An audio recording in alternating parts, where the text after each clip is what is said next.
Hi there. Today's question comes in from Annette in Durban. Thanks, Annette, for your question.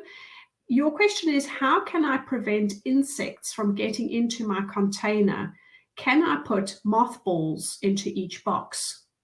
Um, Annette, there's a couple of things in there. First of all, I just want to remind you that your container is watertight. Chances of anything crawling into it are very rare. It's a sealed unit, okay? But that doesn't mean that there's not an insect that could just creepy crawly in while they're busy packing it up. There's not much you can do about that. You just don't want it found when you arrive in Australia, when your goods arrive in Australia. What I would recommend is obviously careful packing.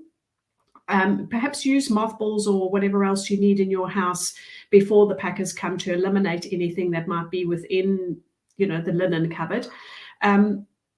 Personally, I wouldn't put mothballs in just because of the smell. I might want to put something else in, like a eucalyptus oil or a tea tree oil or something that smells a little bit better. But don't put in any lavender sachets, for example, because remember, you're coming to Australia and Border Force do not like dried flowers, dried leaves, twigs, anything natural. So no lavender, nothing natural that you want to put into their container to make it smell nice. But something like a bit of an aromatherapy oil on a piece of garment or piece of fabric is going to be okay. So I hope that helps you. But just remember that your container could land up on top of the vessel.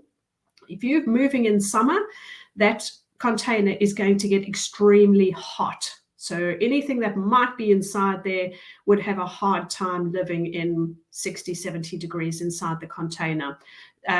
And what I would recommend, though, is if you're coming from a country where it's high humidity, you might want to get some of those little humidity sachets and put them into each box. I know when I moved from Singapore, the removalists actually just took handfuls of these sachets and put it into every box just to absorb some of the humidity.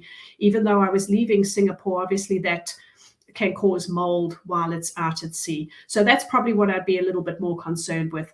Annette, I hope that's helped you. If you have a question for me and you'd want to get in contact with us, please feel free to comment below, or you can go onto our website or email us. Thanks so much. I'll see you soon.